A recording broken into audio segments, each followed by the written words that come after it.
समन्ता चक्रवालेषु अत्रा गच्छन्तु देवता सद्धम्मं मुनिराजस्स सुनन्तु सग्ग मोक्खदं ධම්මස්සවන කාලෝ අයං බදන්තා ධම්මස්සවන කාලෝ අයං බදන්තා ධම්මස්සවන කාලෝ අයං බදන්තා නමෝ තස්ස භගවතෝ අරහතෝ සම්මා සම්බුද්දස්ස නමෝ තස්ස භගවතෝ අරහතෝ සම්මා සම්බුද්දස්ස නමෝ තස්ස භගවතු අරහතු සම්මා සම්බුද්දස්ස. ඒ අපගේ ශාස්ත්‍ර වූ සම්මා සම්බුදුරජාණන් වහන්සේට අප හැම දිනාගේම নমස්කාරය වේවා. සුපින්වත්නි, අදත් ඔබ ඊටාම ශ්‍රද්ධාවෙන් ධර්ම ශ්‍රවණය කරන්නටයි බණ අහන්නටයි බලාපොරොත්තු වෙන්නේ. පින්වත්නි, බුදුරජාණන් වහන්සේගේ ධර්මය අපි පරිහරණය කරනකොට හැම වෙලාවකම මේ ධර්මයේ ඉලක්කය තේරුම් අරගෙන පරිහරණය කරන්න ඕන. ඒතර මේ ධර්මයේ ඉලක්කය ගැඹුරින් විමසලා බලනකොට අපට තේරෙනවා එකම ඉලක්කය තමයි සංසාර දුක නිමා කරගන්න එක. බුදුරජාණන් වහන්සේගේ දේශනාවේ ප්‍රමුඛම ඉලක්කය තමයි සංසාර දුක නිමා කරගන්න එක. බුදුරජාණන් වහන්සේ පැහැදිලි කරනවා, පින්වත් මහණෙනි, මේ ධර්මය ධනයක් විදියට පාවිච්චි කරන්න එපා. ධනයක් විදියට පාවිච්චි කරන්න එපා කියන්නේ දැන් ධනය හැම වෙලාවකම රැස් කරන අදහසින් තමයි ධනය පිළිබඳ මිනිස්සෙක් යම් අදහසක් දරන්නේ. භාග්‍යතුන් වහන්සේ අපිට වදාරනවා, පින්වත් මහණෙනි, ධනයක් විදියට මේ ධර්මයේ පරිහරණය කරන්න එපා. න අල්ලියේත. ඒ වගේම මේ ධර්මයට ඇලෙන්නත් එපා. ඡන්දයක් තියෙන්න ඕන තමයි ධර්මයේ දියුණු කරනවා නම් ධර්මයට ඡන්දයක් තියෙන්න ඕන. එක්තරා වෙලාවක බුදුරජාණන් වහන්සේගෙන්ම ඒ ගැන විමසනවා මේ ආනන්දයන් වහන්සේගෙන්. මේ ආනන්දයන් වහන්සේ ඡන්දේ නැසනවා කියලා විශ්වාස කරන්න බෑ කියනවා. දැන් ඡන්දය කියනකොට නිකන් අපිට එකපාරම ඔළුවට එන්නේ මිනිස්සු ගහන කතිරේනේ අපේ ඔළුවට එන්නේ එකපාරම. නමුත් ඡන්දය කියන්නේ කැමැත්තටනේ. කැමැත්ත කියන එක ටිකක් කාමයේ පැත්තටනේ බර, රාගයේ පැත්තටනේ කැමැත්ත බර වෙන්නේ. එතකොට රාගයේ පැත්තට, කාමයේ පැත්තට බර වෙච්ච කැමැත්ත සම්පූර්ණයෙන්ම නිවන කරා පැමිණෙන්න කොච්චර උදව් වෙනවද කියන එක පිළිබඳ බරපතල ප්‍රශ්නයක් සමහර අයට නැගිලා තියෙනවා. ඒක මේ වගේ. දැන් ඔබට මහනුවර යන්න ඕන දලදා මාලිගාව වඳින්න කියලා කැමැත්තක් තියෙනවා. ඒ කියන්නේ ඡන්දයක් තියෙනවා. ඒතර ඒ ඡන්දය මාලිගාව වඳින්න ගියහම ඒ ඡන්දේ විදිහටම තියෙනවද? ඒ නිසා බුදුරජාණන් වහන්සේගේ බුද්ධ දේශනාවේ මේ කාරණේ විදියටම තියෙනවා. උන්වහන්සේ වදාරනවා ඒ බ්‍රාහ්මණයාට, දැන් ඔබට මේ සවැත් නුවරට එන්න කියලා ඡන්දයක් තිබ්බා නේද? ඔව් කියනවා. දැන් සවැත් නුවරට ආවට පස්සේ දැන් අර එන්න ඕන කියලා තිබ්බ ඡන්දය දැන් තියනවද කියලා අහනවා. නෑ කියනවා. දැන් ආවිල්ලා ඉවර නිසා දැන් ඡන්දයක් නෑ කියනවා. අන්න ඒ වගේ ධර්මයේ කෙරෙහි ඡන්දයක් අවශ්‍යයි. නමුත් පින්වත්නි, න අල්ලියේත. බුදුරජාණන් වහන්සේ අපට වදාරනවා, පින්වත් මහණෙනි, ධර්මයට ඇලෙන්න එපා කියලා. ඒකනේ බුදුරජාණන් වහන්සේ වදාළේ, පින්වත් මහණෙනි, මේ ධර්මයේ පහුරක් වගේ පාවිච්චි කරන්න කියලා. ඒ ගොඩ වෙන්න තමයි පාවිච්චි කරන්නේ. දහම් දැනුම වුණත් අපි හැම වෙලාවකම හදාගන්න අවශ්‍ය වෙන්නේ අවබෝධය කරා පින්වත්නි. ඉලක්කය අවබෝධය විය යුතුයි. අවබෝධය ඉලක්ක කරගෙන තමයි ධර්මයේ වුණත් අපි නිතර අහන්න ඕන, ධර්මයේ කතා කරන්න ඕන, ධර්මයේ හැසිරෙන්න ඕන. ඒතර ධර්මයේ අපි කතා බහ කරනකොට දැන් ගොඩාක් දෙනෙක් කල්පනා කරනවා Tamanට විශාල දහම් දැනුමක් එකතු කරගන්න අදහසින්. එහෙම ධර්මයේ පරිහරණය නොකිරීමන සුදුසුයි පින්වත්නි. මොකද දහම් දැනුම විතරක් තිබුණා කියලා දහම් දැනුම පිරිච්ච පමණින්ම අවබෝධය කරා යන්නත් බෑ. දැන් ඕකට හොඳම උදාහරණය තමයි ආනන්ද හාමුදුරුවෝ. ආනන්ද හාමුදුරුවන්ට අරහත්ත්වයට පත් උනේ උන්වහන්සේ භාග්‍යවතුන් වහන්සේ පිරිනිවන් පෑවට පස්සේ. බුදුරජාණන් වහන්සේ පිරිනිවන් පෑවට පස්සේ අරහත්ත්වයට පත් වුණු ආනන්ද ස්වාමින් වහන්සේට මොනතරම් දහම් දැනුමක් තිබුණද? උන්වහන්සේ තමයි සංඝයා මැදදී කියන්නේ ස්වාමීනි මම බුදුරජාණන් වහන්සේගෙන් අහලා ධර්මයේ 82000ක් දරාගත්තා. මම ශ්‍රාවකයන් වහන්සේලාගෙන් අහලා තවත් ධර්මයේ 82000ක් දරාගත්තා. එතකොට තමයි පින්වත්නි 84000ක් වෙන්නේ. එතකොට මේ විදිහට මම 82000ක් භාග්‍යවතුන් වහන්සේගෙනුත් තවත් 2000ක් සංඝයාගෙනුත් මතක තියාගෙන 84000ක් ස්කන්ධ මතක තියාගත්තා කියනවා. එහෙමනම් උන්වහන්සේට මේ දහම් දැනුම විතරක් අරහත්ත්වයට උදව් වුණේ නැහැ. සම්පූර්ණයෙන්ම කෙලෙසුන්ගෙන් නිදහස් වීම පිණිස දහම් දැනුම විතරක් මදි. මොකද උන්වහන්සේට පුදුම තරම් දහම් දැනුමක් තිබුණා. ඒ නිසා තමයි චින්තාමය ඥානයක්, භාවනාමය ඥානයක් මිනිස්සෙකුට අවශ්‍ය වෙන්නේ. අපි දක්ෂ වෙන්න ඕන මේ අහගන්න දේවල් පුළුවන් විදියට අපේ ජීවිතයේ තුල ප්‍රතිබද්ධ කරගන්න. අපේ හෘද සාක්ෂියත් එක්ක ගලප ගන්න අපිට දක්ෂතාවයක් තියෙන්න ඕන. ඒ දක්ෂතාවය නැති වුණොත් පින්වත්නි ධර්මයේ විශාල පිළිසරණක් හදාගන්න පුළුවන්කමක් නැහැ. ඒ වගේම අවංක වෙන්න ඕන. ඒ අවංකකම මේ ධර්ම මාර්ගයට අතිශය වැදගත් දෙයක් පින්වත්නි. ඒ අවංකකම නැති වුණොත් එහෙම ඒ අවංකකම නැති සමාජයකට මේ ධර්මයේ yaadෙන්නේ නැහැ. ධර්මයේ පිළිබඳ තමන්ගේ ජීවිතය පිළිබඳ අවංකකමක් තියෙන්න ඕන. දරේක හාමුදුරුව කෙනෙක් හිටියා. ගුරු හාමුදුරුව ළඟට ගිහින් කියනවා ස්වාමීනි දැන් ගුරුවරයා ළඟට ගියා. ගිහින් කියනවා ස්වාමීනි දැන් මගේ ශරීරයේ බර වැඩි කියනවා. ස්වාමීනි මට දැන් දිශාව වැටහෙන්නේ නැහැ කියනවා. ස්වාමීනි මට ධර්මයේ වැටහෙන්නෙත් නැහැ දැන් කියනවා. තීන මිද්දේ නැමැති නීවරණී විසින් මගේ හිත යට කළා ස්වාමීනි කියනවා. තීන මිද්දේ නැමැති නීවරණී විසින් මගේ හිත මැඩගෙන ඉන්නේ කියනවා. ස්වාමීනි මට මේ භ්‍රමචර්යාව රැක ගන්න පුළුවන් කියලා මගේ හිත කියන්නේ කියනවා. ස්වාමීනි දැන් බඹසර දිනු කරන්න පුළුවන් කියලා මට හිතෙන්නේ නැහැ කියනවා.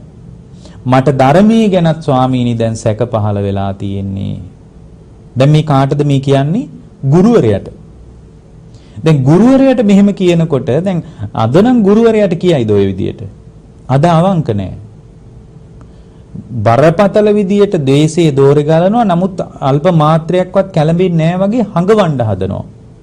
දැන් බලන්න මේ හාමුදුරු කොච්චර අවංකද කියලා. ඊට පස්සේ බුදුරජාණන් වහන්සේ ළඟට එහෙනම් කමක් නැහැ අපි භාග්‍යවතුන් වහන්සේ ළඟටවත් යමු කියලා අර ගෝල ස්වාමීන් වහන්සේත් එකතු කරගෙන බුදුරජාණන් වහන්සේ ළඟට මේ ස්වාමීන් වහන්සේ ගියා. දැන් බුදුරජාණන් වහන්සේ ළඟට අර ගෝල ස්වාමීන් වහන්සේ මේ ගුරුවරයයි දෙන්නම ගිහින් බුදුරජාණන් වහන්සේට පින්වත්නි වන්දනා කළා. වන්දනා කරලා කියනවා ස්වාමීනි භාග්‍යවතුන් වහන්සේ මේ මගේ ශිෂ්‍යයා ඒ මගේ ස්වාමීන් වහන්සේට මගේ භික්ෂුවට මේ මගේ ශ්‍රාවකයාට මං උපදෙස් දෙන කෙනාට ස්වාමීනි බරපතල විදියට හිත තුල කෙලෙස් පැන නගිනවා. එතකොට අර භාග්‍යවතුන් වහන්සේ අහනවා ඇත්තද භික්ෂුව මේ කියන්නේ කියලා ඇහුවා. එතකොට අර හාමුදුරුවෝ අර කියනවා ස්වාමීනි එහෙමයි මට දැන් මගේ ශරීරයේත් බර වැඩි කියලා දැන්. ඒ කියන්නේ සැහැල්ලුව නැහැ කියලා නෙමෙයි කියන්නේ. ස්වාමීනි මට දිශාව පේන්නේ නැහැ දැන් කියනවා. ස්වාමීනි මට ධර්මයේ දැන් වැටහෙන්නෙත් නැහැ. ධර්මයේ මෙයයි අධර්මයේ මෙයයි කියලා ස්වාමීනි මට තෝරගන්න බෑ දැන් කියනවා. තීන මිද්දේ නැමැති නීවරණී මාව යට කරගෙන තීන මිද්දේ නැමැති නීවරණේ විසින් මගේ හිත මැඩගෙනයි ස්වාමීනි ඉන්නේ කියනවා. ස්වාමීනි මගේ හිත දැන් ධර්මයේ පැත්තට ඇලෙන්නේ නැහැ කියනවා. ස්වාමීනි බඹසරක් දිනු කරගන්න පුළුවන් කියලා මගේ හිත දැන් කියන්නේ නැහැ කියනවා. ස්වාමීනි මට ධර්මයත් සැකයි දැන්. අනේ ස්වාමීනි මං මේ ඇත්ත කතාව කියන්නේ. එතකොට බුදුරජාණන් වහන්සේ වදාරනවා ඒවං චේතම් බික්කු හෝති ඉන්ද්‍රියේසු ගුත්තද්්වාරස්ස භෝජනේ අමතඤ්ඤුනෝ ජාගරියං අනුයුත්තස්ස භාග්‍යවතුන් වහන්සේ මදාරනවා ඉන්ද්‍රියන් සම්බන්ධ නොරකින්න දොරටු තියනවා නම් ඒ කියන්නේ මේ ඇස කන නාසය දිවකය කියන මේ ඉන්ද්‍රිය මුල් කරගෙන දොරටු නැත්තම් පරිස්සම් කරගන්න වැඩපිළිවෙලක් නැත්තම් මේ ලෝකයේ සමග හැම වෙලාවකම මේ ලෝකයෙන් එන ඕනෑම දෙයක් පිළිගන්න මට්ටමට නම් හිත හැදිලා තියෙන්නේ. ඊට පස්සේ භාග්‍යවතුන් වහන්සේ මතක් කරනවා භෝජනේ අමතඤ්ඤුනෝ මේ ආහාරයේ පමණ දන්නේ නැත්තම් ආහාරයේ පිළිබඳ සිහිය නැත්තම් ජාගරියං අනුයුත්තස්ස නිදි වරාගෙන නිදි වර්ජිතව ධර්මී දියුණු කරන්න කැමැත්තක් නැත්තම් කුසල් ධර්මයක් දියුණු කරගන්න උනන්දුවක් නැත්තම් పూర్ව රාත්‍රියෙත් අපර රාත්‍රියෙත් බෝධිපක්ඛියානං ධම්මානං භාවනානුයෝගානං අනුයුත්තස්ස විහෙරතෝ පෙර රාත්‍රියෙත් පසු රාත්‍රියෙත් දෙකේම සන්තිස් බෝධිපාක්ෂික ධර්මයේ භාවනාවෙන් යෙදී දියුණු කරන්න කැමැත්තක් නැත්තම් භික්ෂුව ඔහොම වෙනවා කිව්වා. භික්ෂුව ඒ විදිහට වෙනවා කිව්වා. දැන් අර ස්වාමීන් වහන්සේ මේ කතාව වැඳගෙන අහගෙන හිටියා. මේ ස්වාමීන් වහන්සේ තදින් හිතට ගත්ත භාග්‍යවතුන් වහන්සේ කියපු කාරණේ. එදා පාත්‍රයේ සිවුරු අරගෙන බුදුරජාණන් වහන්සේ වැඩ ඉන්නේ විහාරෙන් එළියට බැස්සේ වසාගෙන රකින්න දොරටු සහිතවමයි වසන්නේ. භෝජනයේ පමණ දැනගෙනමයි වාසය කරන්නේ. නිදි වරාගෙන ධර්මී දියුණු කරනවාමයි. කුසල් ධර්මයක් දියුණු කරනවාමයි. දිවා රාත්‍රී බෝධිපාක්ෂික ධර්ම දියුණු කරනවාමයි කියලා හිතාගෙන උන්වහන්සේ වැඩියේ. බලන්න ඒක කොච්චර අවංකද නේ? Tamanගේ අභ්‍යන්තරයේ පවතින හෘද සාක්ෂියේ කියවීම අවංකව ප්‍රකට කරනවා. අද ඒක ප්‍රකට කරන්න මිනිස්සු දක්ෂ නැහැ. අනිත් එක තමයි Tamanගේ ලෝභය තියෙනවා නම් ඒක ලෝභය යයි කෙනෙක් කිව්වට ඒක පිළිගන්න ලෑස්තිත් නැහැ. එයා ලෝභය කිව්වොත් එයා පිළිගන්නේ මේක පිරිමැස්ම විදියට. රාගය කියන එක තියෙනවා කියලා කිව්වොත් එයා පිළිගන්නේම නිකන් අනුකම්පාව වගේ. ඒ කියන්නේ Tamanගේ හිත දිහා බලාගෙන Tamanගේ අඩුපාඩු හදාගන්න අද මිනිස්සු දක්ෂ නැහැ. ඒ දක්ෂතාවයේ ගිහියෙකුටත් ඒ දක්ෂතාවයේ පැවිද්දෙකුටත් පින්වත්නි ඊටා වැදගත් දෙයක්. පින්වත්නි මේ දේශනාව අද ඔබට පැහැදිලි කරන විග්‍රහය සතිය සම්බන්ධ සතිපට්ඨානයට ප්‍රවේශයක් විදියටයි මම මේක පැහැදිලි කරන්නේ. ඉදිරියේ අපි දේශනාවලදී සතිපට්ඨානයේ පැත්තට වඩාත් බරව කතා කරන්න උත්සාහ කරමු. නමුත් මේකත් සතිපට්ඨානයේම මූලික අධියරට අයිති විග්‍රහයක්. මොකද මේ දේශනා අපි සියල්ලම කරන්නේ මේ කාලයට ගැලපෙන විදියටනේ. පින්වත්නි Tamanගේ සිහිය නැති වුණොත් Tamanට පිළිසරණක් නැහැ. ඒකද භාග්‍යවතුන් වහන්සේ වදාළේ එකිනෙකට වෙන්වෙන් ගෝචර තියෙන ඉන්ද්‍රියන්ට එකම පිළිසරණ තමයි කියනවා මනස. උන්නාබ කියන බ්‍රාහ්මණය ඇවිල්ලා බුදුරජාණන් වහන්සේගෙන් විමසනවනේ මේ ස්වාමීනි එකිනෙකට ගෝචර තියෙන පංචේන්ද්‍රයන්ට පිළිසරණ මොකක්ද කියලා අහනවා. එකිනෙකට වෙනස් ගෝචර තියෙන පංචේන්ද්‍රයන්ටම පිළිසරණ තමයි මනස කියනවා. එකිනෙකට වෙනස් ගෝචර කියන්නේ ඇහැට රූප පෙනුනට ඇහැට ශබ්ද ඇහෙන්නේ නැහැ නේ. කනට ශබ්ද ඇහුනට කනට රූප පේන්නේ නැහැ. නහයට ගඳ සුවඳ දැනුනට නහයට රස දැනෙන්නේ නැහැ. දිවට රස දැනුනට දිවට ගඳ සුවඳ දැනෙන්නේ නැහැ. එතකොට අපිට පේනවා එකිනෙකට වෙනස් ගෝචර තමයි තියෙන්නේ. දැන් මෙයා බුදුරජාණන් වහන්සේගෙන් අහන්නේ උන්නාබ ස්වාමීනි එකිනෙකට වෙනස් ගෝචර තියෙන පංචේන්ද්‍රයන්ට පිළිසරණ මොකද්ද? එතකොට භාග්‍යවතුන් වහන්සේ වදාරනවා උන්නාබ එකිනෙකට වෙනස් ගෝචර තියෙන පංචේන්ද්‍රයන්ට පිළිසරණ මනස කියනවා. එතකොට වහනවා හොඳයි ස්වාමීනි මනසට පිළිසරණ මොකද්ද? භාග්‍යවතුන් වහන්සේ වදාලා පින්වත් උන්නාබ මනසට පිළිසරණ සිහිය කියනවා. මනසට මොකද්ද පිළිසරණ? මනසට පිළිසරණ සිහිය කියනවා. ඒතර මේ සිහිය කියන එක එක තැන්වල එක අර්ථයෙන් යෙදিলা තියෙනවා. සමහර අය හිතාන ඉන්නවා මේ සිහිය කියන්නේ හැම තැනකම තියෙන එකම අදහසින් කියලා. සතිය කියලා කතා කරනවා, සති සම්පජඤ්ඤය කියලා කතා කරනවා, සම්මා සතිය කියලා කතා කරනවා, සතිපට්ඨානය කියලා කතා කරනවා, සති සම්බොජ්ජංගය කියලා කතා කරනවා, සති ඉන්ද්‍රිය කියලා කතා කරනවා, සති බලය කියලා කතා කරනවා. මේ විදිහට සතිය කියන එක ධර්මයේ හැම තැනකදීම අවධාරණය කර භාගතුන් වහන්සේ පෙන්වන්නේ නිවනට මේක පුදුම උදව්වක් පින්වත්නි. ඒතකොට දැන් මේ සිහිය කියන එක අපි හොඳට තේරුම් ගන්න ඕන එකක්. දැන් සම්මා සතිය කියලා කියන්නේ කුමක්ද? මේ සම්මා සතිය කියන එක පිළිබඳ හැම බුද්ධ ශ්‍රාවකයෙකුටම අවබෝධයක් තියෙන්න ඕන. ඒතකොට සම්මා සතිය කියන එකයි සති සම්පජඤ්ඤය කියන එකයි එකක් නෙමෙයි දෙකක් පින්වත්නි. සම්මා සතිය එකක්, සති සම්පජඤ්ඤය එකක්.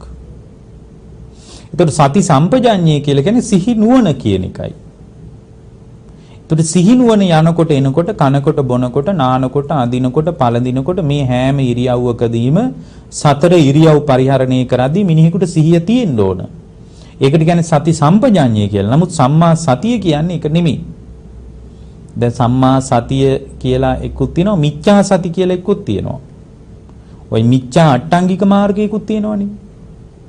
ආර්ය ශ්‍රාංගික මාර්ගය වගේ මිච්ඡා මාර්ගයකුත් තියෙනවා. මොකද මිච්ඡා දිට්ඨිය වැඩුණොත් පින්වත්නි මේ මිත්‍යා දෘෂ්ටිය වැඩිච්ච තැනක ඒ මිත්‍යා දෘෂ්ටියට අයිති විදියටයි එයා ඊට පස්සේ කල්පනා කරන්නේ. එතකොට මේ කල්පනාවල තියෙන කාම සංකල්පනයි, ව්‍යාපාද සංකල්පනයි, විහිංසා සංකල්පනයි. එතකොට මේ සම්පූර්ණයෙන්ම සම්මාදිට්ඨිය නැති වුණොත් එයාගේ පරිකල්පනයේ කල්පනා ශක්තිය හැදෙන්නේ සම්පූර්ණයෙන්ම කාම සංකල්පනා, ව්‍යාපාද සංකල්පනා, හිංසා සංකල්පනා එක්ක. ඊට පස්සේ එයා කාම සංකල්පනා නම් නිතර හිතන්නේ. ව්‍යාපාද සංකල්පනා නම් ඔළුවේ වැඩ කරන්නේ. හිංසාව නම් ඔළුවේ වැඩ කරන්නේ. පින්වත් ඊට අනුවයි එයා වචන කතා කරන්නේ. අන්න මිච්ඡා වාචා. එයා බොරු කියනවා. කේලම් කියනවා. හිස් වචන කතා කරනවා. පරුස වචන කතා කරනවා. වාචාව දුර්වලයි. මිච්ඡා වාචා කතා කරන, මිච්ඡා සංකල්පනා තියෙන කෙනෙක්ගේ ආජීවය පිරිසුදු වෙයිද? ආජීවය පිරිසුදු වෙන්නේ නැහැ. මිච්ඡා ආජීවයයි වැඩින්නේ. ආජීවය පිරිසුදු නැත්තම් පින්වත්නි, ආජීවයේ පිරිසුදු නැති ජීවිතයක කර්මාන්තය පිරිසුදු වෙයිද? එයා කය වචනේ මුල් කරගෙන යාගේ කරන සියලු කර්මාන්ත පිරිසුදු වෙයිද? පිරිසුදු නැහැ. ඒ වගේ තැනක පින්වත්නි සම්මා වායාමයක් තියෙද නැහැ, මිත්‍යා වීරියක් තියෙන්නේ. එක්කෝ ඒක කන පිටටයි. දැන් සම්මා වායාම කියන්නේ උපන් කුසලයේ තුල ශක්තිමත්, නූපන් කුසලයක් තියෙනවනේ. ඒක උපදවා ගැනීම පිණිස අප්‍රමාදී බවක් තියෙනවා. ඊට පස්සේ නූපන් අකුසලයක් තියෙනවා නම් ඒකට නූපදින්න දෙන්නේ නැහැ. උපන් අකුසලයක් තියෙනවා නම් ඒක දත් මිටි කාලා දතට දත තියලා තද කරගෙන හරි තල්ලට දිව තියලා තද කරගෙන හරි ඒ අකුසලයේ තවලා සම්පූර්ණයෙන් නැවත වැඩෙන්න දෙන්නේ නැහැ. ඕකනේ සම්මා වායාම කියන්නේ. මිච්ඡා වායාම කියන්නේ ඕකේ අනිත් පැත්ත. එයාගේ ජීවිතේ කුසලයට වෙන් වෙන්නේ නැහැ ලොකු වෙලාවක්. එයාගේ ජීවිතේ අකුසලයටයි වෙන් වෙන්නේ. ඇයි?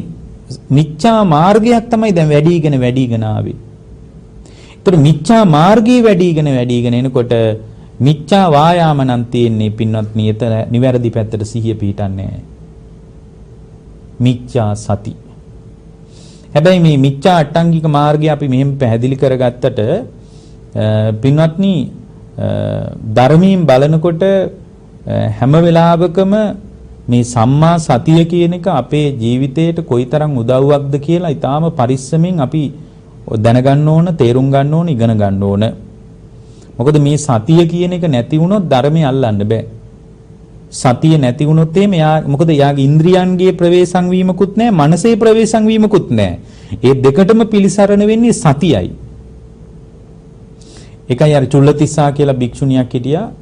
දවසක් සාරිපුත්තයන් මේ ආනන්ද හාමුදුරුවොත් මුලින්ම ආනන්ද හාමුදුරුවන්ට හිතුණා මේ කුටිය පැත්තට යන්න. මේ කුටියේ තියෙන භික්ෂුණී ආරාමයක් තිබ්බා. මේ භික්ෂුණී ආරාමයට පිටත් වෙලා ආනන්ද හාමුදුරුව වඩිනකොට උන්වහන්සේ දැනගත්තා මේ දිනවල මේ මහා කශ්‍යප මහරහතන් වහන්සේත් මෙහි වැඩ ඉන්නවා කියලා. ඊට පස්සේ ආනන්ද හාමුදුරුවෝ ගිහින් මහා කශ්‍යප මහරහතන් වහන්සේට කියනවා ස්වාමීනි මේ කිට්ටුව භික්ෂුණී ආරාමයක් තියෙනවා අපි දෙනම පොඩ්ඩක් ඒ පැත්තට වඩිමුද කියලා ඇහුවා. ඒ වෙලාවේ ආනන්ද හාමුදුරුවන්ට මහා කස්සප හාමුදුරුව මතක් කරනවා ඇවැත්නි ආනන්දයන් වහන්සේ ඔබ වහන්සේ වඩින්න මං ඉන්නම් කිව්වා. නෑ ඔබ වහන්සේත් වඩින්නකෝ කිව්වා දෙවනි වතාවේ. කමක් නෑ ඔබ වහන්සේ වඩින්නකෝ මං ඉන්නම් කිව්වා. කමක් නෑ ස්වාමීනි වඩින්න කියලා දැන් තුන්වෙනි වතාවෙකම ආහෙනම් වැඩ ඉන්න මං ඉන්නම් කියලා ආනන්ද හාමුදුරුව කැටුව මහා කස්සප මහරහතන් වහන්සේත් මේ ආරාමෙට ගියා. ඉතින් ආරාමෙට ගියාට පස්සේ මේ ආරාමේ හිටිය භික්ෂුණීන් වහන්සේලා සියලු දෙනා වහන්සේ දැනගත්තා මේ වැඩියේ මේ බුද්ධ ශාසනයේ තුන්වෙනි ශ්‍රාවකයා කියලා. මහා කස්සප හාමුදුරුව තුන්වෙනි ශ්‍රාවකයා කියලා දැනගත්තා. ඉතින් මේ භික්ෂුණීන් වහන්සේලා වන්දනා කරනවා, කරුණ විමසනවා. ඉතින් බොහෝම ශ්‍රද්ධාවෙන් මේ භික්ෂුණීන් වහන්සේලා ගරු කළා. ඒතකොට මේ භික්ෂුණීන් වහන්සේලාට මහා කශ්‍යප මහරහතන් වහන්සේ බණ කිව්වා. බණ කියනකොට අර භික්ෂුණීන් වහන්සේලා අහගෙන හිටියා. මෙතන හිටියා චුල්ලතිස්සා කියලා භික්ෂුණියක්. මේ චුල්ලතිස්සා කියන භික්ෂුණිය ආනන්ද හාමුදුරුවන්ට බොහොම කුළුපග කෙනෙක්. ආනන්ද හාමුදුරුවෝ එක්ක හරි හිතවත් කෙනෙක්. ඉතින් මේ භික්ෂුණියට රිස්සුවේ නෑ මේ කතාව.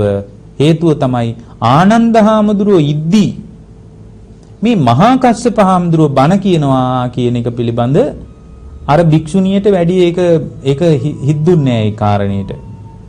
එතකොට අර භික්ෂුණිය කියනවා වේදේහ මුනි වූ ආර්ය වූ ආනන්දයන් වහන්සේ ඉද්දී කවුද මේ බණ කියන්නේ? දැන් මේ කවුද කියන්නේ? අර චුල්ලතිස්සා කියන භික්ෂුණිය. වේදේහ මුනි වූ ආනන්දයන් වහන්සේ ඉද්දී මේ කවුද මේ බණ කියන්න තරම් මේ බණ කියන පැවිද්දා. එතකොට එයා සමහරට දන්නෙත් නැතුව ඇති මේ ඉන්නේ මේ බුද්ධ ශාසනයේ තුන්වෙනි ශ්‍රාවක වූ මේ බුද්ධ ශාසනයේ ආනුභාව සම්පන්න භික්ෂුවක් වෙච්ච මහා ගුණධර්ම වලින් පිරිච්ච මේ උත්තමයන් වහන්සේ තමයි මේ වැඩ ඉන්නේ කියලා සමහර විට මේ චුල්ලතිස්සා භික්ෂුණියට දැනගන්නත් බැරි වෙන්නේ නැති. මොකද මහා කාශ්‍යප හාමුදුරුවෝ බැලූ බැල්මට හොයන්නත් බෑ මේ ටිකක් රවුල් එහෙමත් වැවිලා කොණ්ඩේ වැවිලා හිටපු කෙනෙක් මහා කාශ්‍යප හාමුදුරුවෝ කියන්නේ. සැලකේ මොකද උන්වහන්සේනි දූතාංගධාරීන් අතර අග්‍ර වැඩියෙන් කැලෑවිනේ වැඩ හිටියේ. පාංශකූලික සිවුරු දරාගෙන බොහොම හුදේකලාවේ කැලේට වෙලා වැඩ හිටියේ. ඒ නිසා මේ භික්ෂුණීන් වහන්සේට හිතාගන්නත් බැරි වෙන්නේ. සමහර මේ චුල්ලතිස්සා කියන භික්ෂුණිය පස්සේ පැවිදි වෙච්ච කෙනෙක්ද දන්නේ නෑනේ. චුල්ලතිස්සා කියනවා ඒක හරියට සුචි වාණිජකෝ සුචිකාරස්ස සම්තිකේ සුචින් වික්කේ තබ්බං මඤ්ඤෙය. උන්වහන්සේ මේ කරන්නේ හරියට වේදේහ මුනි වූ ආර්ය වූ ආනන්දයන් වහන්සේ වැඩ ඉද්දී ඉදිකටු හදන්නා ළඟ තියාගෙන ඉදිකටු වෙලෙන්දා ඉදිකටු ගැන වර්ණනා කර කර ඉදිකටු විකුණනවා වගේ වැඩක්. මේ 아무තු කතාවක් කිව්වේ. තව විදිහකින් කිව්වොත් ගාමන්ට් එකක් ඉස්සරහා ඉදිකටු විකුණනවා වගේ වැඩක් මේ කරන්න කියලායි කිව්වේ. මේ වේදේහ මුනි වූ මෙච්චර දහම් දැනුමක් තියෙන ආනන්ද හාමුදුරුවෝ මේ පැත්තකින් ඉද්දී කවුද මේ බණ කියන පැවිද්දා? අන්න ඒ වගේනේ මේ කියලා තියෙන්නේ. ඒතකොට මේක ඇහුණා මහා කාශ්‍යප මහරහතන් වහන්සේට. මහා කාශ්‍යප මහරහතන් වහන්සේ විමසනවා කින්නකෝ ආවුසෝ ආනන්ද අහං සුචි වාණිජකෝ ත්වං සුචිකාරෝ. ආනන්ද එහෙනම් මම ඉදිකටු වෙලෙන්දා. එතකොට ඔබ කවුද? ඔබ තමයි ඉදිකටු හදන්න මේ කියන විදියට. මෙහෙම කියලා බුදුරජාණන් වහන්සේගේ තුන්වෙනි ශ්‍රාවකයා වෙච්ච මහා කාශ්‍යප මහරහතන් වහන්සේ වදාරනවා ආනන්ද පරිස්සම් වෙන්න කියනවා. හරියට ප්‍රවේශම් වෙන්න කියනවා. අර දැන් අර පිරිස ඉස්සරහා භාග්‍යතුන් වහන්සේ ඉදිරියේ මේ භාග්‍යතුන් වහන්සේගේ තුන්වෙනි ශ්‍රාවක වූ මහා කාශ්‍යප මහරහතන් වහන්සේ මතක් කරනවා ආනන්ද කාමයන්ගෙන් වෙන් වෙලා අකුසලයන්ගෙන් වෙන් වෙලා පීති සුඛ ඒකාග්‍රතාවයේ සහිතව පඨම ධානයෙන් කැමැති තාක් කාලයක් මට වාසය කරන්න පුළුවන්. භාග්‍යවතුන් වහන්සේ මං ගැන එහෙම දේශනා කරලා තියෙනවා. හැබැයි ආනන්ද ඔබ ගැන එහෙම දේශනා කරලා තියෙනවද කියලා අහනවා. අනේ නෑ ස්වාමීනි කියනවා. ආශ්‍රව ක්ෂය කරලා චිත්ත විමුක්තියෙන් ප්‍රඥා විමුක්තිය උපදවාගෙන අවබෝධ කරගෙන ඊට පැමිණිලා කැමති තාක්කල් වාසය කරන්න පුළුවන් මේ මහා කස්සපට කියලා භාග්‍යවතුන් වහන්සේ මම ගැන දේශනා කරලා තියෙනවා. ආනන්ද ඔබ ගැන ආශ්‍රව ක්ෂය කරලා චිත්ත විමුක්තියත් ප්‍රඥා විමුක්තියත් උපදවාගෙන අවබෝධ කරගෙන ඊට පැමිණ කැමැති තාක් වාසය කරන්න පුළුවන් කියලා ඔබ ගැන කියලා තියනවද කියලා අහනවා. අනේ නෑ කියනවා. ඒ නිසා ආනන්ද පරිස්සම් වෙන්න කියනවා. අර භික්ෂුණිය ටික කාලයයි ගියේ සිවුර අතහැරලා දාලා ගියා යන්න චුල්ලතිස්සාව. දැන් මේකෙන් කියවෙනවා සිහිය නැති වුණොත් සුදුසු තැන නුසුදුසු තැන හොයාගන්න බෑ. සිහිය නැති වුණොත් කල යුත්ත නොකල යුත්ත හොයාගන්න බෑ. සිහිය තමයි මනසට පිළිසරණ. මනෝ පටිසරණං. මනස පිළිසරණ වෙන්නේ එකිනෙකට වෙනස් ගෝචර තියෙන ඉන්ද්‍රියන්ට. එකිනෙකට වෙනස් ගෝචර තියෙන ඉන්ද්‍රියන්ට මනස පිළිසරණ වුණාට මනසට පිළිසරණ සතිපටිසරණං. සතියයි පිළිසරණ.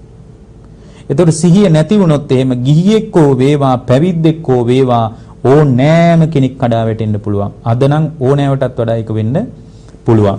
ඒ නිසා මේ සම්මා සතිය පිළිබඳ අපි අදහසක් මතු කරගන්නේ කිතාම වැදගත් දෙයක්. බුදුරජාණන් වහන්සේ දේශනා කරන සම්මා සතිය හැම කුසල් සිතකම වැඩෙනවා පින්වත්. හැම කුසල් සිතකම සම්මා සතියට අනුග්‍රහයක් ලැබෙනවා. සම්මා සතිය උපකාරාර්ථයක් හැම කුසලයකම තියෙනවා. බොහෝ කුසල් සහිත කුසලය මුල් කරගත්ත දේවල් මතක් කරන කොටත් පින්වත්නි සතියක උපකාරයක් සිහියේ උපකාරයක් තියෙනවා. භාග්‍යවතුන් වහන්සේ වදාරනවා සතිය විසින් සිදු කරන්නේ අකුසල් විතර්ක වලින් බැහැර කරලා. ඔන්න සතියේ කාර්යය හොඳට මතක තියාගන්න. සතියේ වගකීම මෙන්න මෙයයි.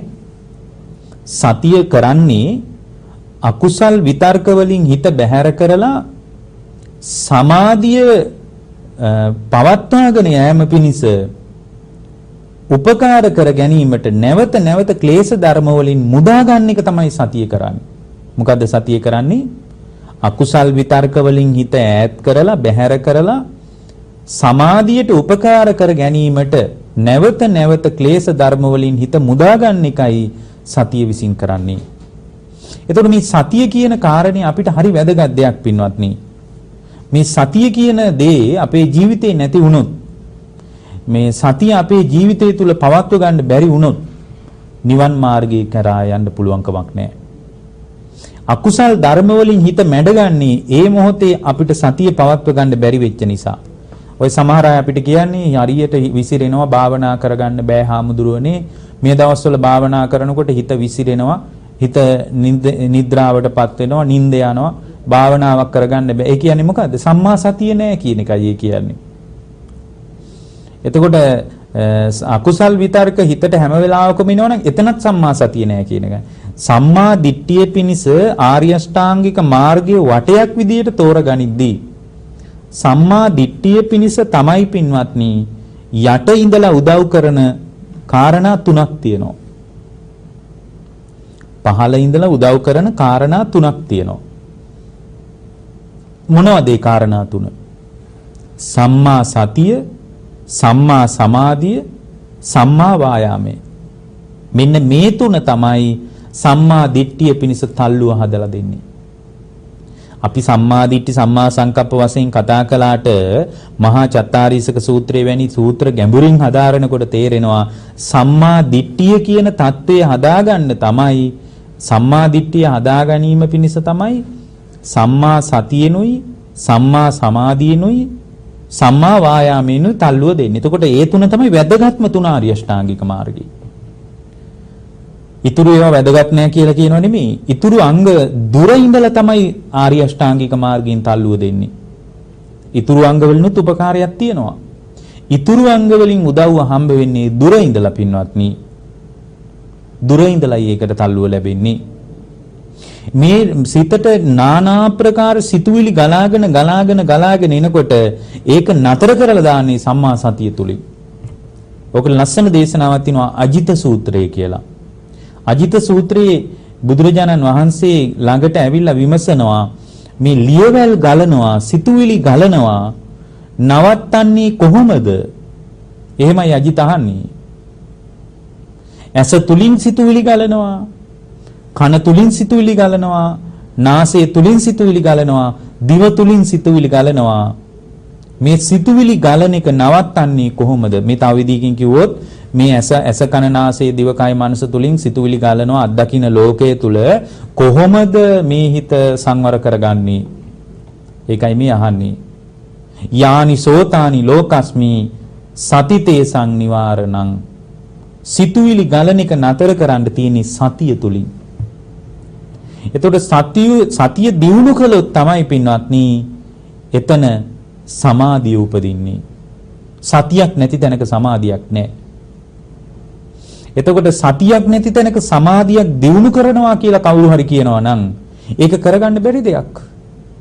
ඒ නිසා මේ සම්මා සතිය කියන එක අත්‍යවශ්‍ය දෙයක්. මොකද්ද සම්මා සතිය කියන්නේ? දැන් අපි බලමු සම්මා සතිය කියන්නේ මොකද්ද කියලා.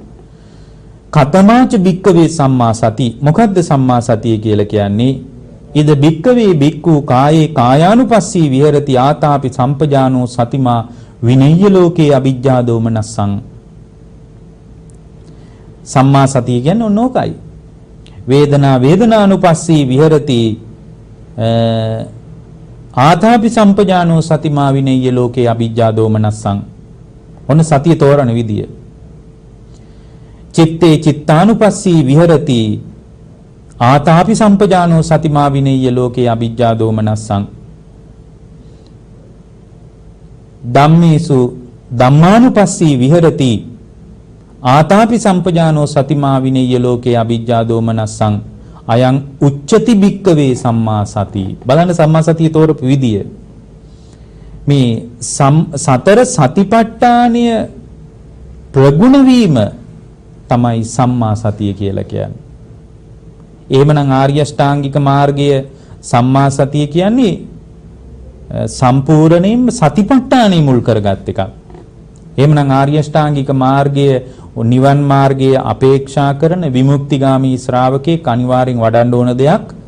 වඩනවා නම් අනිවාර්යෙන් යා කායානුපස්සනාවත්, වේදනානුපස්සනාවත්, චිත්තානුපස්සනාවත්, ධම්මානුපස්සනාවත් කියන මේ අංග හතර වඩන්න ඕන. ඒ අංග හතර වඩන්නේ ආතාපි කෙලස් තවන වීරියෙන්. ආතාපි කියන්නේ මොකද්ද? කෙලස් තවන වීරියෙන්. සම්පජානෝ නුවණ තියෙන්න ඕන. ආතාපි සම්පජානෝ සතිමා සිහිය තියෙන්න ඕන. විනය්‍ය ලෝකේ, මෙතන ලෝකයේ කිව්වේ ඔබ අත්දකින්න ලෝකේ. ඇස හරහා, කන හරහා, නාසය හරහා, දිව හරහා, කය හරහා, මනස හරහා ඔබ අත්දකින්න ලෝකයක් තියෙනවනේ. ඒ ලෝකයට තමයි මෙතන කිව්වේ විනය්‍ය ලෝකේ අවිජ්ජා දෝමනස්සං. ඇලීම් ගැටීම් නැතුව මෙන්න මේ කාරණා හතර යම් ශ්‍රාවකෙක් පුහුණු කළොත්, යම් ශ්‍රාවකෙක් මේ කාරණා හතර දියුණු කළොත්, ඒ දියුණු කරන ශ්‍රාවකයා තුල තමයි සම්මා සතිය වැඩෙන්නේ. එහෙනම් සම්මා සතිය කියන කතාව සම්පූර්ණයෙන්ම මේ කාරණා හතර මුල් කරගෙන පවතින දෙයක්. එතකොට සතිය කියන්නේ එහෙමනම් මෙතන සිහියෙන් වැඩ කරන එකම නෙමෙයි. සතර සතිපට්ඨානය ප්‍රගුණ කිරීම, ප්‍රගුණ වීම තමයි සම්මා සතිය කියලා කියන්නේ. එහෙමනම් දැන් එතනින් එහාට කියන්න එපා සම්මා සතිය කියන්නේ සිහියෙන් වැඩ කිරීම කියලා. එතකොට සිහියෙන් වැඩ කිරීමත් සම්මා සතියට අයිති තමයි. නමුත් සිහියෙන් වැඩ කරන එක සම්මා සතිය නොවේ. කය පිළිබඳ, විඳීම් පිළිබඳ, සිත පිළිබඳ, සිතේ ධර්මයන් පිළිබඳ මේ මොහොතේ සිහිය පවත්වමින් යම් ශ්‍රාවකෙක් වාසය කරනවා නම් ඒක තමයි මේ පුද්ගලයාගේ රැකවරණය. ඒකට කියන්නේ පිය උරුමී රැකවරණය කියලයි.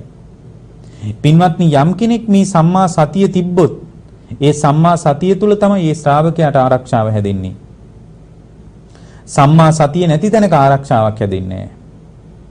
එතකොට සම්මා සතිය කියන සම්මා සතිය කියන කාරණේ මුල් කරගෙන බුද්ධ ශ්‍රාවකයාගේ ජීවිතය තුල රැකවරණයක් හැදෙනවා. ඒක හරියට භාග්‍යතුන් වහන්සේ වදාළේ පින්වත් මහණෙනි, ඒක මෙන්න මේ බඳු දෙයක් කියනවා. මේක හරි ජනප්‍රිය උපමාවක්. දැන් කැටකිරිල්ලිය ඉන්නේ පස්සයට. ඒතර කැටකිරිල්ලියගේ වැඩිහිටි කුරුල්ලෝ කියනවලු මෙතන තමයි රැකවරණේ යන්න එපා එළියට කියලා. ඒතර මේ පුංචි කැටකිරිල්ල කල්පනා කරනවලු ඔය කිව්වට පොඩ්ඩක් ඉගිලිලා බලන්න ඕන තටු තියෙන ඉගිලෙන්නනේ. ඔය කිව්වට කොච්චර ඔය ඇත්තද දන්නේ නැහැ කියලා ඉගිලෙනවලු. ඒතර මේ කැටකිරිල්ල Tamanගේ භූමිය ඉක්මවලා ගියා. දැන් මේ කැටකිරිල්ල ගිජුලිහිනියාට අහු වෙනවා. කැටකිරිල්ල ගිජුලිහිනියාට අහු වුණාට පස්සේ මේ ගිජුලිහිනියා ඉදිරියේ මේ කැටකිරිල්ල කියනවලු අනේ මගේ පියවුරු මේ භූමියේ හිටියානම් මම රැකෙනවා. මට මගේ පියවුරු මේ භූමියේ නැති වුණා. එතකොට අර කැටකිරිල්ලට ගිජුලිහිනියා කියනවලු එම්බා කැටකිරිල්ල උඹ මහා ගම්බීර කතාවක් නේ කියන්නේ. මෙච්චර කල් අහුණු එක්කෙනෙක්වත් ওই වගේ කතාවක් කිව්වේ නෑ. ඔබ කියනවා ඔබට රැකවරණයක් තියෙන භූමියක් තියෙනවා. දැන් මේ මාන්නක්කාර ගිජුලිහිනියා කියනවා හරි. උඹ ඔච්චරම කියනවා නම් මං උඹ අතාරින්න. හොඳයි අතෑරියාම උඹ ගිහින් හැංගිනින් බලන්න කියලා. ඒතර අර කැටකිරිල්ල අතෑරියාම වේගයෙන් අර පස්සයටට ඇවිල්ලා හැංගිලා ඔළුව දාලා කියනවා හොඳයි ගිජුලිහිනිය දැන් පුළුවන් නම් මාව අල්ලපන් කියලා. ඒතර අර මාන්නක්කාරකමටත් එක්ක Tamanගේ ආධිපත්‍යය තියෙනවා යයි කියලා හිතාගෙන ගිජුලිහිනියා වේගයෙන් පහළට එනවා කියනවා. වේගයෙන් පහළට එනකොට අසුරු සැනක් ගන්න මොහොතකින් අර කැටකිරිල්ල පස්සට ඔළුව හංග ගන්නවා. දැන් පින්වත්නි අර ගිජුලිහිනිය අමාරු වැටෙන්නේ නැද්ද? ගිජුලිහිනිය අමාරු වැටෙනවා.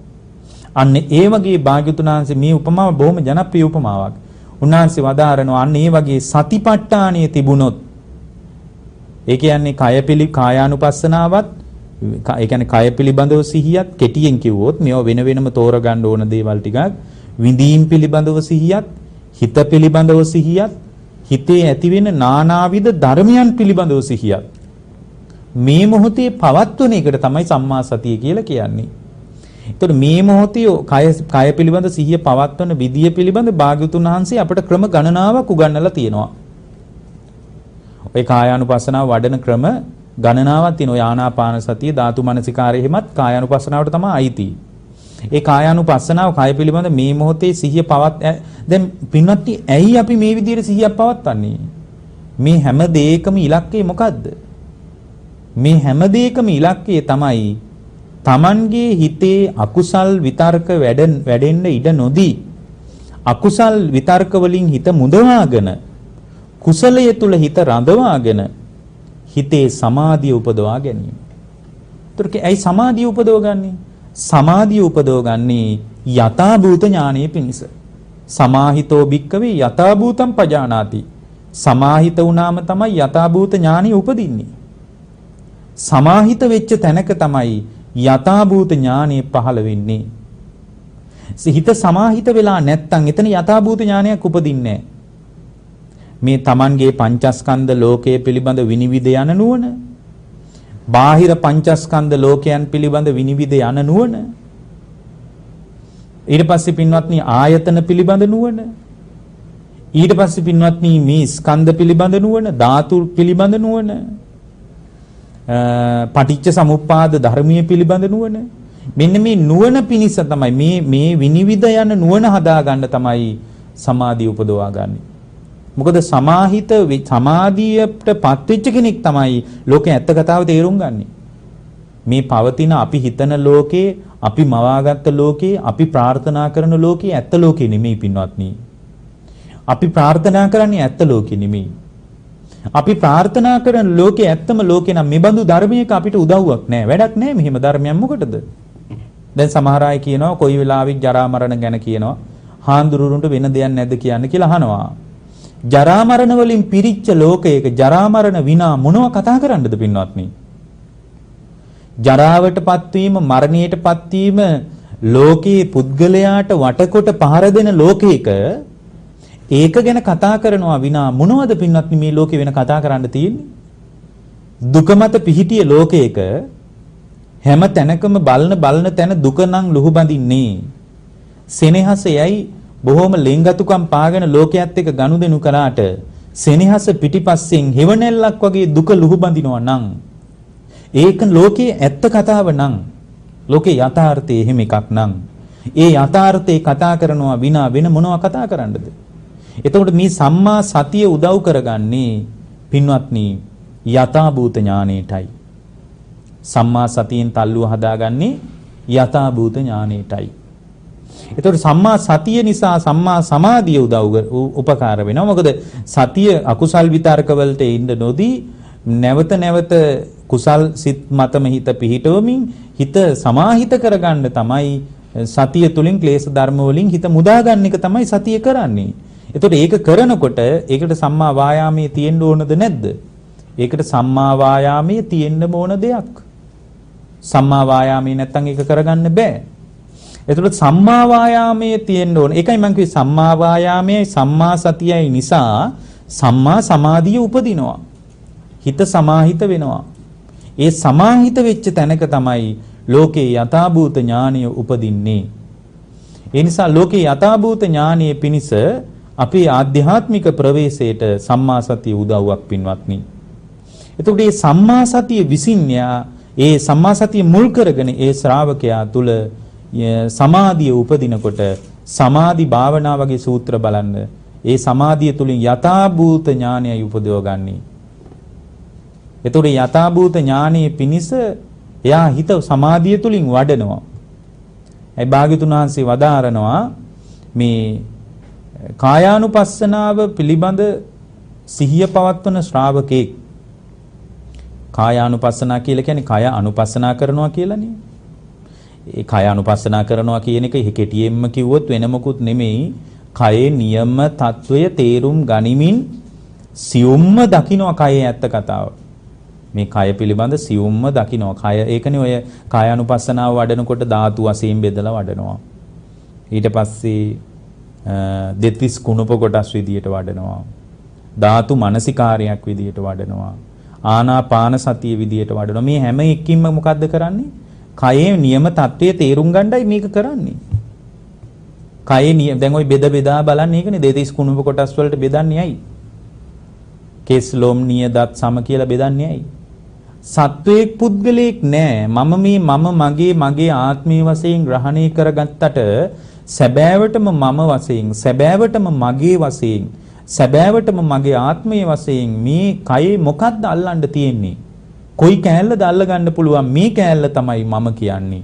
මේ කෑල්ලට තමයි මගේ කියන්නේ. මේ කෑල්ල තමයි මට අයිති කියලා පින්වත්නි මේ කයේ කොයි කොටසද අල්ලන්න පුළුවන්? එහෙම අල්ලන්න මේ කයේ කොයි කෑල්ලද තියෙන්නේ? මේ කය පිළිබඳ අනුපස්සනා කරන්නේ කයේ නියම තත්වයේ තේරුම් ගනිමින් සියුම්ම මේ කයේ ඇත්ත කතාව දකින්නයි මේ විදියට අනුපස්සනා කරන්නේ. ඒතකොට කය අනුපස්සනා කරන ක්‍රම භාග්‍යවතුන් වහන්සේ කෙටියෙන් කිව්වොත් පොදුවේ ගත්තොත් එහෙම 7ක් පැහැදිලි කරනවනේ දකින්න විදිය. ඒතකොට ඒ දැකීම තුළ සම්මා සතිය තුළින් කාය අනුපස්සනාව මේ වැඩෙන්නේ පින්වත්නි මොනවද? එකක් තමයි පින්වත්නි අනුපස්සනා කරනවා අනිත්‍යානුපස්සන. අනිත්‍ය වශයෙන් කය බලනවා. ඔය කය පිළිබඳ විවිධාකාරයෙන් කායානුපස්සනාව වඩද්දී කය පිළිබඳ නියම தત્ත්වයේ තේරුම් ගන්න එක භාවනා විදියට එක විදියට කරන්න පුළුවන්. නමුත් පොදුවේ ගත්තොත් එහෙම හත් ආකාරයක අනුස්සතියක් තුලින් තමයි කය යථාර්ථයේ තේරුම් ගන්න තියෙන්නේ. කය පිළිබඳ අනිත්‍ය වශයෙන් බලනවා. මේ කය ස්ථිර අනිත්‍යයි. අනිත්‍ය වෙලා යන කයක් තමයි මම මේ නඩත්තු කරන්න කියලා අනිත්‍ය වශයෙන් බලනවා. දුක්ඛානුපස්සනා දුකක් වශයෙන් අනුපස්සනා කරනවා. මේ කය දුකක් වශයෙන් අනුපස්සනා කරනවා. එතකොට යාගේ සම්මා සතිය තමයි වැඩෙන්නේ. එතකොට ඒ යාගේ හිත තුල පින්වත්නි අකුසල් විතර්ක වලට මෝරන්න ඉඩක් නැහැ. හිතේ සමාධියටයි තල්ලුව ලැබෙන්නේ. සමාධියට තල්ලුව ලැබෙනවා කියන්නේම පින්වත්නි එතන සම්මා දිට්ඨිය පහළ වෙනවා. නිවැරදි දැකීම පහළ වෙනවා. ඒ සම්මා දිට්ඨිය තුල තමයි සක්කාය දිට්ඨිය ගැලවිලා කැඩිලා විනාශ වෙලා සම්පූර්ණයෙන්ම අයින් වෙලා යන්නේ. මොකද සම්මා දිට්ඨිය පහළ වෙනකොට පින්වත්නි මෙතන අර වටයක් විදියටයි අපි මේ ආර්ය අෂ්ටාංග මාර්ගය තෝරන්නේ. අර සම්මා දිට්ඨි සම්මා සංකල්ප කියන පටිපාටියටම නෙමෙයි. මෙතන සම්මා දිට්ඨිය උපදවා ගන්නකොට යාට යථාභූත ඥාන දර්ශනීය පහළ වෙනවා. එයාට තේරෙනවා ඇත්ත කතාව. මේකේ සත්වයේක් පුද්ගලයෙක් මම වශයෙන් ග්‍රහණය කරගන්න විදියක් නැහැ. මේ කය තුල යථාර්ථයේ මෙයයි කියලා එයා තේරුම් ගන්නකොට 20 ආකාරයක සක්කාය දිට්ඨිය ගැලවිලා යනවා. එතකොට මේ සක්කාය දිට්ඨිය ගැලවිලා යාම තුල විචිකිච්ඡාව දුරු වීම තුල සීලබ්බත පරාමාසයන් ගැලවිලා යාම තුල තමයි සෝතාපන්න වෙන්නේ. අන්න සම්මා දිට්ඨිය පහළ වෙනවා. ඒ සම්මා දිට්ඨිය පිණිස තමයි පින්වත්නි මේ කය පිළිබඳ අනුපස්සනා කරන්නේ. මේ කය නඩත්තු කරමින්, නාවමින්, කවමින්, පොවමින් ඔක්කොම කරගෙන මේ කය නඩත්තු කරන එකෙන් කය පිළිබඳ නියම தත්ත්වය ඇත්තටම මේ බුදුරජාණන් වහන්සේ මේ විවිධ ක්‍රමවලින් පින්වත්නි අපට උගන්වන්නේ විවිධ ක්‍රම ඔස්සේ අපට පැහැදිලි කරන්නේ මේ ලෝකේ සත්වයේ පුද්ගලයෙක් යයි සම්මත කරගත්ත ලෝකයේ තුල ඔබ හිතන ලෝකේ නෙමෙයි තියෙන්නේ යම හටගෙන නිරුද්ධ වෙවි යන ලෝකයක් තියෙන්නේ. අපි හිතනවා මේ කය එක දිගට පවතිනවා කියලා. මගේ ඇහෙන් අත්දකින්න ලෝකේ එක දිගට පවතිවි කියලා. යංකින්චි සමුදය ධම්මං සබ්බන්තං නිරෝධ ධම්මං සියල්ලම හට ගන්නවා. සියල්ලම නිරුද්ධ වෙනවා කියන ලෝකයේ සදාතනික පරමාර්ථ වූ පරම සත්‍ය වූ යථාර්ථයේ තේරුම් ගන්නයි මේ විදියට බලන්නේ. ඒ බලන පොදු ක්‍රම 7කට බෙදලා අපිට ඒක තේරුම් ගන්න පුළුවන්. එතකොට අනුපස්සනා කරනවා අනිත්‍ය වශයෙන්. ඒකට කියන්නේ අනිච්චානුපස්සනා. දුකක් වශයෙන් දකිනවා. දුක්ඛානුපස්සනා. මේ ශරීරය තුල පවතින මේ ශරීරයේ අනිත්‍ය නම් අනිත්‍ය වෙච්ච තැනක අපි හිතන විදිහේ සැනසීමක් බලාපොරොත්තු වෙන්න බෑ. දුක්ඛානුපස්සනාව වශයෙන් අනුපස්සනා කරනවා. ඊට පස්සේ පින්වත්නි අනාත්තානුපස්සනා. අනිත්‍ය නම් දුකයි නම් මේ කය තුල ආත්මීය ස්වභාවයක් දකින්න නෑ. ආත්මීය වශයෙන් ග්‍රහණය කරගන්න දෙයක් නෑ කියලා අනාත්තානුපස්සනාව වශයෙන් අනුපස්සනා කරනවා. ඊට පස්සේ නිබ්බිදානුපස්සනා. නිබ්බිදානුපස්සනා කියන්නේ කලකිරිය යුතු දෙයක් කොතනකවත් මේ කය මුල් කරගෙන නම් ඇලෙන්න දෙයක් නැහැ. කලකිරෙන්න ඕන දෙයක් විදියටයි එයා මේ කය දකින්නේ. එතකොට කායानुපස්සනාවයි වැඩෙන්නේ. විරාගානුපස්සනා. විරාගානුපස්සනා කියන්නේ නොඇලිය යුතු දෙයක් විදියටයි එයා කය දකින්නේ. නොඇලිය යුතු දෙයක් විදියටයි. විරාගානුපස්සනා. නිරෝධානුපස්සනා. නිරෝධානුපස්සනා කියන්නේ නිරුද්ධ වෙවි යන දෙයක් විදියටයි. නිවි යන ධර්මයක් විදියටයි යා මේ කය දකින්නේ. මේ කය කියලා කියන්නේ නිරුද්ධ වෙවි නිවි යන දෙයක් විදියටයි යා අනුපස්සනා කරන්නේ. පටිනිස්සග්ගානුපස්සනා. අතහැරිය යුතු දෙයක්.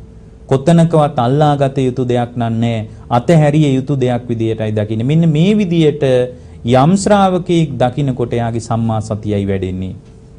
අනිත්‍යානුපස්සනා වශයෙන්, දුක්ඛානුපස්සනා වශයෙන්, අනාත්තානුපස්සනා වශයෙන්, නිබ්බිදානුපස්සනා වශයෙන්, විරාගානුපස්සනා වශයෙන්, පටිනිස්සග්ගානුපස්සනා වශයෙන් අනුපස්සනා කරනකොට යාගේ සම්මා සතිය වැඩිලා සම්මා සමාධිය උපදිනවා. හිත සමාහිත වෙනවා. සමාහිත වුණාම සමාහිත වෙච්ච තැනක සමාහිත වූෝ තමයි යථාර්ථය දැනගන්නේ. මේක මම හිතන තරම් දෙයක් නෙමෙයි, ඇලිය යුතු දෙයක් නෙමෙයි, හටගෙන නිරුද්ධ වී යන දෙයක් විදියට යා දකිනවා. අන්න එතන තමයි පංචස්කන්ධ ලෝකයෙන් මෙයාගේ හිත නිදහස් වෙන්නේ. අන්න ඒකටයි සම්මා සතිය වඩන්න ඕන. හැම බුද්ධ ශ්‍රාවකයෙක්ම සම්මා සතිය පිළිබඳ නුවණක් දැනුමක් හදා ගන්න ඕනේ. නුවණ නැත්තම් බුද්ධ ශ්‍රාවකයෙකුට නිවන කරා පැමිණෙන්න පුළුවන් කමක් නැහැ. ඒ නිසා අද මේ අප පැහැදිලි කරපු දේශනාව ඔබ හැම දිනාගේම ජීවිතේට ජීවිතාවබෝධයේ පිණිස, ධර්මාවබෝධයේ පිණිස, කෙටියෙන්ම කිව්වොත් සම්මා සතිය පිණිස, සම්මා සතිය දියුණු කර ගැනීම පිණිස මේ කුසල ධර්මයන් උපකාර වේවා කියලා අපි අදිෂ්ඨාන කරනවා.